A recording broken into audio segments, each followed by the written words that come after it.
Super star Rajinikanth அவர்களும் உலகநாயகன் கமல்ஹாசன் அவர்களும் சேர்ந்து நடிக்கக்கூடிய அந்த படத்துக்கான அனௌன்ஸ்மெண்ட் ப்ரோமோ வீடியோ கூடிய சீக்கிரம் எதிர்பார்க்கலாம் அப்படின்னு நினைக்கிறேன். எஸ், அதாவது ரஜினிகாந்த் அவர்களும் கமல்ஹாசன் அவர்களும் சேர்ந்து ஒரு படம் நடிக்கிறாங்க. அந்த படத்தை நெல்சன் திலீப் குமார் அவர்கள் டைரக்ட் பண்றாரு, அனிருத் அவர்கள் தான் மியூசிக் கம்போஸ் பண்றாரு. ஸோ இந்த படத்துக்கான அனௌன்ஸ்மெண்ட் ப்ரோமோ வீடியோக்கான ஷூட் இப்போ ரீசெண்டாக ஆரம்பிச்சிருந்தாங்க. அப்படி இருக்கிற பட்சத்தில் இப்போ அந்த ப்ரோமோ ஷூட் டோட்டலாகவே கம்ப்ளீட் ஆயிடுச்சு அப்படிங்கிற மாதிரி தகவல்கள்லாம் வெளியாக இருக்குது. அண்ட் இந்த ஒரு அனௌன்ஸ்மெண்ட் ப்ரோமோ வீடியோவில் பார்த்தீங்க அப்படின்னா ரஜினிகாந்த் அவர்களும் கமல்ஹாசன் அவர்களும் அந்த விண்டேஜ் லுக்கில், அதாவது 80s லுக்கில் இருக்கிறாங்களாமா. அது மட்டும் இல்லாமல் இப்போ ஒரு விண்டேஜ் கார் நிற்குது. அப்போது ரஜினிகாந்த் அவர்கள் அவருடைய ஸ்டைலில் அந்த கார் கீயை தூக்கி கமல்ஹாசன் அவர்களுக்கு வீச, கமல்ஹாசன் அவர்கள் அவருடைய ஸ்டைலில் அந்த கீயை வந்து கேட்ச் பண்ணிட்டு அப்படியே ரெண்டு பேரும் அந்த காரில் டிராவல் பண்ணி போகிற மாதிரியான ஒரு சீன் இருக்குது அப்படிங்கிற மாதிரியும் சொல்லப்படுது. அண்ட் இந்த ப்ரோமோ வீடியோவில் பார்த்தீங்கன்னா ஹோட்டலு, அப்புறம் அப்போ இருந்த பைக் மெக்கானிக் ஷாப்பு அப்படின்னு இதெல்லாமே வந்து அந்த ப்ரோமோ வீடியோவில் இருக்குது. அதெல்லாம் யூஸ் பண்ணியிருக்கிறாங்க அப்படிங்கிற மாதிரியும் சொல்லப்படுது. அண்ட் ஜெயிலர் 2 படத்துக்கான அனௌன்ஸ்மெண்ட் ப்ரோமோ வீடியோவில் எப்படி நெல்சன் திலீப் குமார் அவர்களும்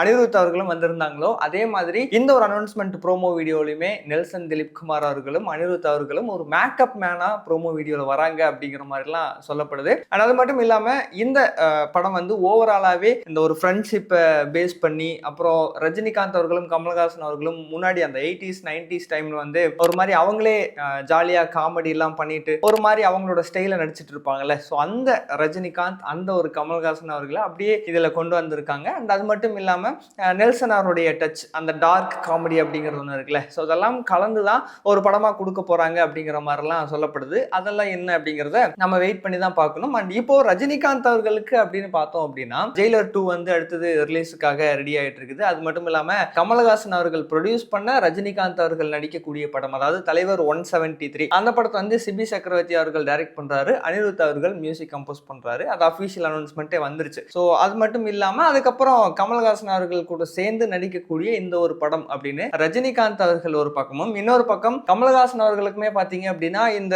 பிப்ரவரி எண்ட்ல வந்து கல்கி 2 படத்துடைய ஷூட்ல அவர் போய் ஜாயின் பண்ணிக்க போறாரு. அதுக்கப்புறம் அப்படியே அன்பரி மாஸ்டர்ஸ் உடைய டைரக்ஷன்ல ஒரு படம், அதுக்கப்புறம் ரஜினிகாந்த் அவர்கள் கூட சேர்ந்து நடிக்கக்கூடிய இந்த படம் அப்படின்னு ரெண்டு பேருமே பயங்கரமான லைனப்ஸ் எல்லாம் வச்சிருக்காங்க. இப்போ நீங்க ரஜினிகாந்த் அவர்களுடைய படத்துக்கும் சரி, கமல்ஹாசன் அவர்களுடைய படங்களுக்கும் சரி, அதுக்கெல்லாம் எந்த அளவுக்கு வெயிட் பண்றீங்க? அண்ட் குறிப்பா ரஜினிகாந்த் அவர்களும் கமல்ஹாசன் அவர்களும் சேர்ந்து நடிக்கக்கூடிய எந்த ஒரு படத்துக்கு நீங்க எந்த அளவுக்கு வெயிட் பண்றீங்க அப்படிங்கிறத மறக்காம கீழே கமெண்ட் பாக்ஸ்ல சொல்லுங்க. அண்ட் இன் அண்ட் அவுட் மீடியாவுக்கு சப்ஸ்கிரைப் பண்ணிருங்க.